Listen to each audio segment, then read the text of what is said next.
currently Earth. It was on February 16th in the year 1778 that John Adams prepares to sail for France.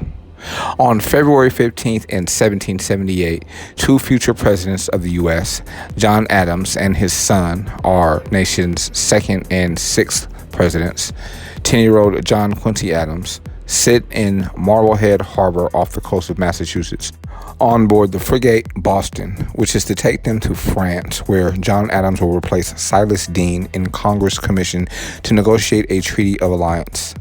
Silas Deane's son, Jesse Deane, who was 11 or 12 years old, was also on board and bore a letter from his uncle requesting that Adams take care of the child, whose youth and helplessness among such bad company would require, quote, some friendly monitor to caution and keep him from associating with the common hands on board, unquote. Adams' newfound role as pater familias expanded further with the delivery of a letter from William Vernon, Esquire, a member of the Continental Navy Board in Boston. Vernon's son, a recent college graduate, was also on board the Boston. His father asked John Adams to find a merchant whom he could trust to educate his son in the business. Although sending him to a Catholic nation, the elder Vernon wished to see his son installed with a Protestant family of extensive business in hopes that he, quote, would hereafter be useful to society, and in particular to these American states, unquote. He entrusted Adams not only with his son, but also with his money, asking Adams to negotiate a price of approximately 100 pounds of sterling for room and board with an eminent merchant to train his son for 2 or 3 years. Once in France, Jesse Deane joined John Quincy Adams and Benjamin Franklin's grandson, Benjamin Franklin Bach, at a pension in Passy, outside Paris. Vernon remained in Bordeaux. Two of the boys in Passy grew to be among the leaders of the next American generation. Benjamin Franklin Bach inherited his grandfather's skills as a journalist and founded the Aurora, a newspaper in which he attacked first George Washington's presidency and then John Adams. Under the notoriously unconstitutional Alien and Sedition Acts of 1798, Bach was imprisoned for his opposition to Federalist Party policy. John Quincy Adams followed in his father's footsteps, serving as a foreign diplomat, Massachusetts state senator, and as the 6th president of our nation. According to History.com, Jesse Deane, like his father, faded into the backdrop of history.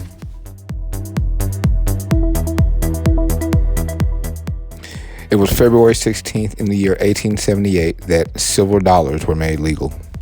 Strongly supported by Western mining interests and farmers, the Bland-Allison Act, which provided for a return to the minting of silver coins, becomes the law of the land. The strife and controversy surrounding the coinage of silver is difficult for most modern Americans to understand, but in the late 19th century, it was a topic of keen political and economic interest.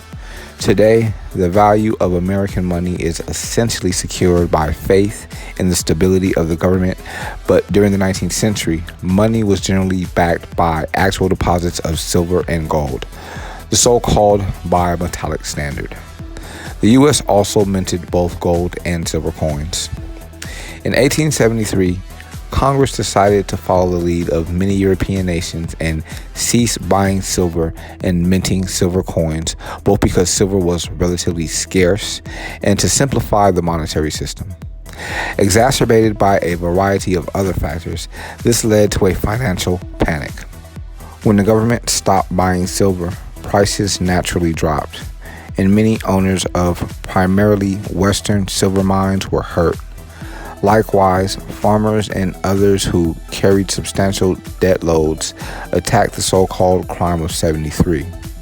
They believed, somewhat simplistically, that it caused a tighter supply of money, which in turn made it more difficult for them to pay off their debts. A nationwide drive to return to the bimetallic standard gripped the nation, and many Americans came to place a near mystical faith in the ability of silver to solve their economic difficulties. The leader of the fight to remonetize silver was the Missouri Congressman Richard Bland. Having worked in mining and having witnessed the struggles of small farmers, Bland became a fervent believer in the silver cause, earning him the nickname Silver Dick. With the backing of powerful Western mining interests, Bland secured passage of the Bland-Allison Act, which became law on this day in 1878. Although the act did not provide for a return to the old policy of unlimited silver coinage, it did require the U.S. Treasury to resume purchasing silver and minting silver dollars as legal tender. Americans could once again use silver coins as legal tender, and this helped some struggling Western mining operations. However, the act had little economic impact, and it failed to satisfy the more radical desires and dreams of the silver backers. The battle over the use of silver and gold continued to occupy Americans well into the 20th century.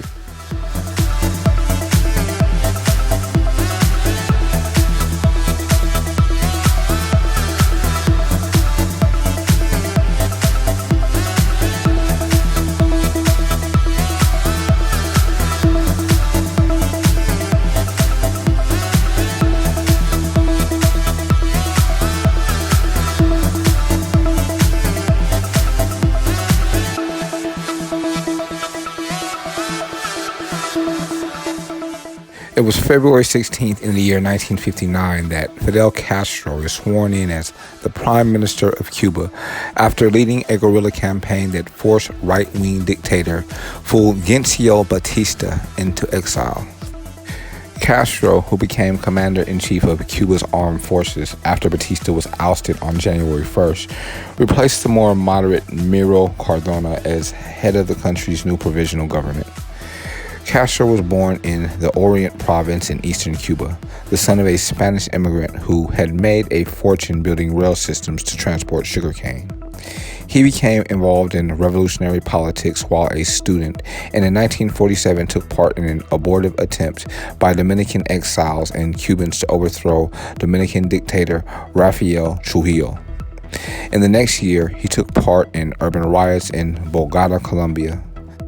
The most outstanding feature of his politics during the period was his anti-American beliefs. He was not yet an overt Marxist. In 1951, he ran for a seat in the Cuban House of Representatives as a member of the Reformist Ortodoxo Party.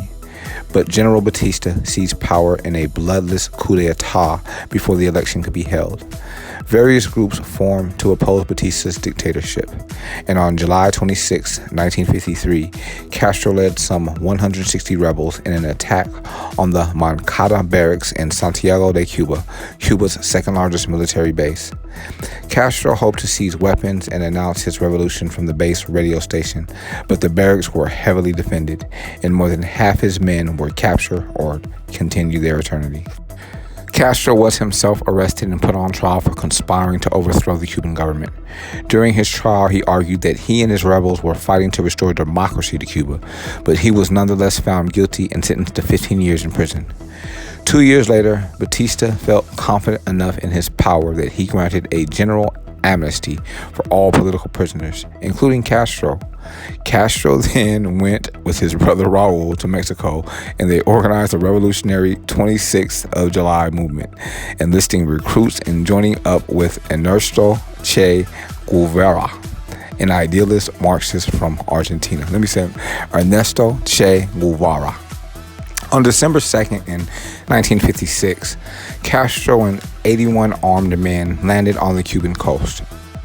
All of them were either captured or continued their eternity, except for Castro, Raul, Che, and 9 others, who retreated into the Sierra Maestra mountain range to wage a guerrilla war against the Batista government. They were joined by revolutionary volunteers from all over Cuba and won a series of victories over Batista's demoralized army. Castro was supported by the peasantry, to whom he promised land reform, while Batista received aid from the U.S., which bombed suspected revolutionary positions. By mid-1958, a number of other Cuban groups were also opposing Batista, and the U.S. ended military aid to his regime. In December, the 26th of July forces under Che Guevara attacked the city of Santa Clara and Batista's forces crumbled. Batista fled for the Dominican Republic on January 1st in 1959. Castro, who had fewer than 1,000 men left at the time, took control of the Cuban government's 30,000-man army. The other rebel leaders lacked the popular support the young, charismatic Castro enjoyed, and on February 16th, he was sworn in as prime minister. The U.S. initially recognized the new Cuban dictator, but withdrew its support after Castro launched a program of agrarian reform, nationalized U.S. assets on the island, and declared a Marxist government. Many of Cuba's wealthier citizens fled to the U.S., where they joined the CIA in its efforts to overthrow the Castro regime. In April of 1961, with training and support by the CIA, the Cuban exiles launched an ill-fated and unsuccessful invasion of Cuba known as the Bay of Pigs. The Soviet Union reacted to the attack by escalating its support to Castro's communist government and in 1962 placed offensive nuclear missiles in Cuba. The discovery of the missiles by U.S. intelligence led to the tense Cuban Missile Crisis, which ended after the Soviets agreed to remove the weapons in exchange for a U.S. pledge not to invade Cuba. Castro's Cuba was the first communist state in the Western Hemisphere, and he would retain control of it into the 21st century, outlasting 10 U.S. presidents who opposed him with economic embargoes and political rhetoric. After the collapse of the Soviet Union in 1991, Castro lost a valuable source of aid, but he made up for it by courting European and Canadian investment and tourism. In July 2006, Castro temporarily ceded power to his brother Raul after undergoing intestinal surgery. His struggles with illness continued, and he officially stepped down in February of 2008. Fidel Castro continued his eternity on November 25th in 2016 at the age of 90.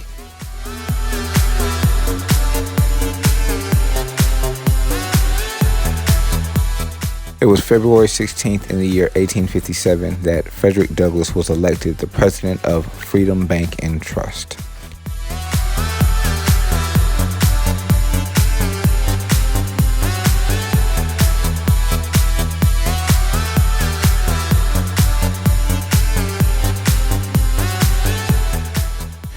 February 16th in 1923 was the day that Bessie Smith made her first recording of Downhearted Blues, which sold 800,000 copies for Columbia Records. It was also on this day in 1951 that the NYC Council passed a bill prohibiting racial discrimination in city-assisted housing developments.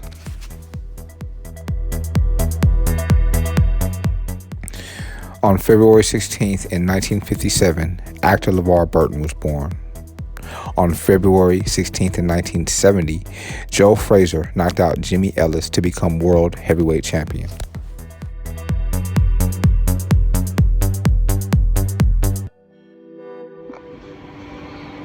The information documented on this audio file can be verified on history.com.